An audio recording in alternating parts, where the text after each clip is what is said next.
আসসালামু আলাইকুম রহমতুল্লাহ। সুপ্রিয় শিক্ষার্থীবৃন্দ, মেকানিক্যাল ইঞ্জিনিয়ারিং চ্যানেলের পক্ষ থেকে তোমাদের সকলকে জানাচ্ছি আন্তরিক শুভেচ্ছা। এই ভিডিওটা তৈরি করছি অষ্টম শ্রেণীর শিক্ষার্থীদের জন্য।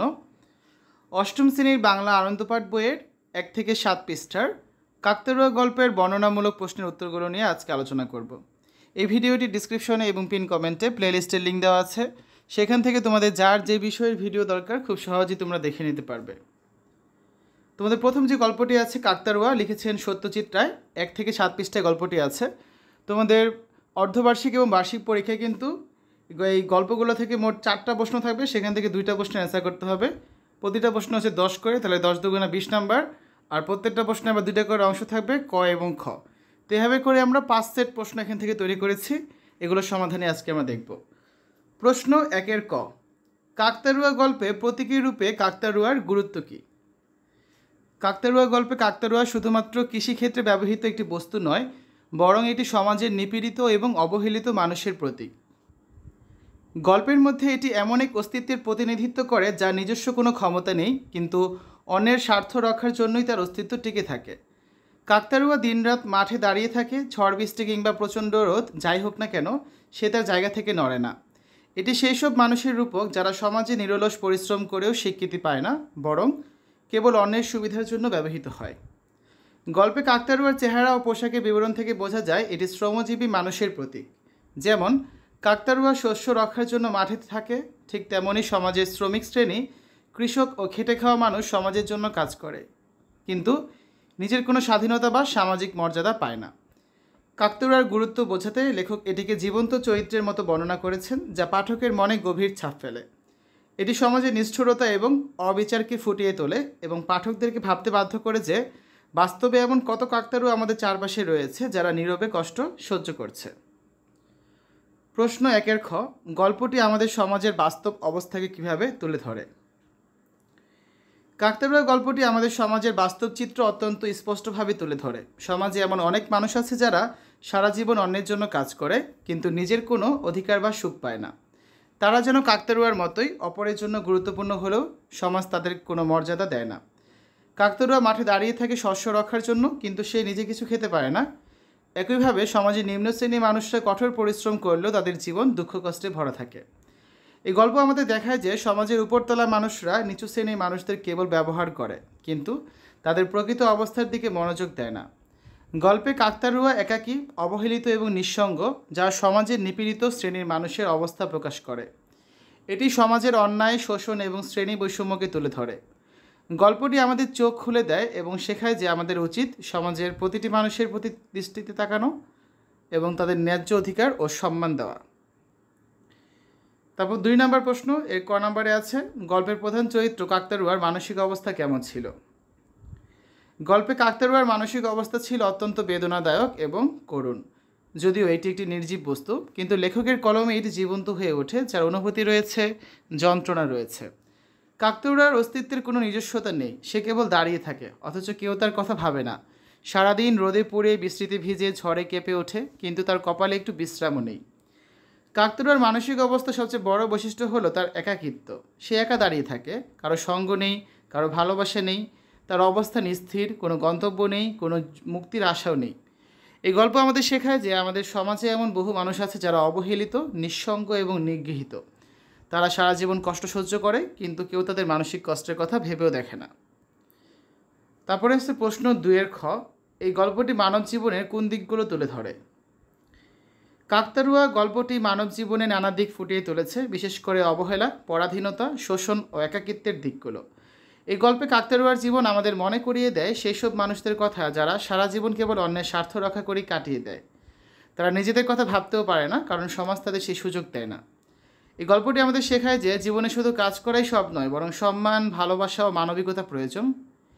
এটি বোঝায় যে মানুষ একা থাকলে সে ধীরে ধীরে ভেঙে পড়ে, যেমন কাকতাড়ুয়া ধীরে ধীরে নষ্ট হতে থাকে। এটি আমাদের সমাজের কঠিন বাস্তবতা এবং অবিচারের দিকও কিন্তু তুলে ধরে। তাও 3 নম্বর প্রশ্ন, 3-এর ক নম্বরে আছে, এই গল্পে কাকতাড়ুয়ার প্রতি অন্য চরিত্রগুলোর দৃষ্টিভঙ্গি কেমন ছিল? গল্পে কাকতাড়ুয়ার প্রতি অন্য চরিত্রগুলোর দৃষ্টিভঙ্গি ছিল অবহেলার এবং অমানবিক। কৃষকরা কাকতাড়ুয়াকে শুধুমাত্র একটি উপকারী বস্তু হিসেবেই দেখেছে। তারা কখনও কাকতাড়ুয়ার কষ্টের কথা ভাবে না। তার অবস্থান পরিবর্তনের কথা ভাবে না। এই গল্পটি সমাজে সেই বাস্তব চিত্রকে তুলে ধরে যেখানে শ্রমজীবী মানুষদের শুধুমাত্র কাজের জন্য প্রয়োজন হয়, কিন্তু তাদের ব্যক্তিজীবন বা দুঃখ কষ্টের কথা কেউ ভেবেও দেখে না। প্রশ্ন 3 খ, গল্পটি থেকে কী নৈতিক শিক্ষা পাওয়া যায়? গল্পটি থেকে গুরুত্বপূর্ণ নৈতিক শিক্ষা পাওয়া যায়। এটি আমাদের শেখায় যে সমাজের কোনো মানুষ অবহেলার যোগ্য নয়। প্রতিটি মানুষের প্রতি সহানুভূতি ও সম্মান থাকা উচিত। আমরা যেন কেবল নিজেদের স্বার্থের কথা না ভেবে অন্যের অবস্থাও বুঝতে পারি। এছাড়া গল্পটি আমাদের দায়িত্ব এবং মানবিকতার শিক্ষাও দেয়। আমরা যেন শোষিতদের পাশে দাঁড়াই এবং তাদের প্রাপ্য অধিকার দিতে সচেষ্ট হই। 4 নম্বর প্রশ্ন, 4 ক নম্বরে আছে, কাকতাড়ুয়া গল্পে পরিবেশ চিত্রণ কেমন ছিল? কাকতাড়ুয়া গল্পে পরিবেশ চিত্রণ অত্যন্ত প্রাণবন্ত ও বাস্তবসম্মত ছিল। লেখক গল্পের দৃশ্যপট এমনভাবে তুলে ধরেছেন যে পাঠক সহজেই সেই পরিবেশের অংশ হয়ে যেতে পারে। পুরো গল্প জুড়ে মাঠ, কৃষিকাজ, বাতাসের শব্দ, রোদ, ঝড়, বৃষ্টির পরিবর্তন ইত্যাদি বর্ণনা খুব সুন্দরভাবে ফুটিয়ে তোলা হয়েছে। কাকতাড়ুয়া একটি খোলা মাঠে দাঁড়িয়ে থাকে যেখানে শস্যক্ষেত্র তার চারপাশে বিস্তৃত। দিনের বিভিন্ন সময়ে প্রকৃতির পরিবর্তন তার উপর ভিন্ন ভিন্ন প্রভাব ফেলে। সকালে রোদ তার গায়ে লাগে, দুপুরের প্রচণ্ড তাপদাহে সে যেন জ্বলে ওঠে, আর রাতে সে নিঃসঙ্গতার শিকার হয়। এই পরিবেশ চিত্র কেবল গল্পের সৌন্দর্য বাড়ায় না, বরং এটি গল্পের মূল ভাবনাকেও শক্তিশালী করে তোলে। এছাড়া প্রকৃতির রূঢ়তা ও পরিবর্তনশীলতার মধ্য দিয়েও লেখক সমাজের কঠোর বাস্তবতাকে বোঝানোর চেষ্টা করেছেন। মানুষও প্রকৃতির মতোই, কখনো কঠোর, কখনো দয়ালু। পরিবেশের প্রতিটি উপাদান কাকতাড়ুয়ার অবস্থার সঙ্গে সম্পর্কিত, যা এই গল্পটিকে আরও অর্থবহ করে তুলেছে। পরবর্তী প্রশ্ন 4 খ, গল্পে প্রকৃতির বিভিন্ন উপাদান কীভাবে প্রতীকী রূপ পেয়েছে? গল্পে প্রকৃতির বিভিন্ন উপাদান প্রতীকী রূপে ব্যবহৃত হয়েছে, যা কাকতাড়ুয়ার পরিস্থিতিকে আরও গভীরভাবে বোঝায়। সূর্য ও তাপদাহ কাকতাড়ুয়ার কষ্ট ও নিঃসঙ্গতার প্রতীক। এটি দেখায় যে সে সারাদিন অমানবিক কষ্ট সহ্য করে, যেমন অনেক শ্রমিক বা অবহেলিত মানুষ তাদের জীবনে দুঃখ কষ্ট সহ্য করে। বাতাস ও ঝড় পরিবর্তনে ইঙ্গিত দেয়, কিন্তু কাকতাড়ুয়া যেখানে ছিল সেখানেই থেকে যায়। এটি বোঝায় যে সমাজে পরিবর্তন এলেও নির্দিষ্ট কিছু শ্রেণীর মানুষের দুর্দশা কখনোই কমে না। রাতের অন্ধকার কাকতাড়ুয়ার একাকিত্ব এবং দুঃখের প্রতীক। রাতে কাকতাড়ুয়া সম্পূর্ণ একা থাকে, যা সমাজের নিপীড়িত এবং অসহায় মানুষের নিঃসঙ্গতাকেই প্রকাশ করে। এই উপমাগুলো গল্পকে আরও গভীর তাৎপর্যপূর্ণ করে তুলেছে, যা পাঠককে সমাজ ও বাস্তবতার প্রতি চিন্তাশীল করে তোলে। শেষ প্রশ্ন যেটা আছে 5 নম্বর, 5 ক নম্বরে আছে, কাকতাড়ুয়ার জীবনের পরিণতি আমাদেরকে কী শিক্ষা দেয়? গল্পে কাকতাড়ুয়ার জীবন পরিণতি খুবই করুণ এবং বাস্তবধর্মী। সে সারা জীবন দাঁড়িয়ে থেকে শস্য রক্ষা করেছে, কিন্তু তার নিজের কোনো স্বাধীনতা নেই। সময়ের সঙ্গে সঙ্গে তার অবস্থা আরও খারাপ হয়, কাপড় ছিঁড়ে যায়, কাঠ নষ্ট হয়ে যায়, কিন্তু কেউ তার প্রতি বিন্দুমাত্র খেয়ালও রাখে না। একসময় সে হয়তো পড়ে যাবে কিংবা ফেলে দেওয়া হবে, তখন হয়তো নতুন এক কাকতাড়ুয়া তার জায়গা নেবে। এই পরিণতি আমাদের সমাজের বাস্তবতা তুলে ধরে।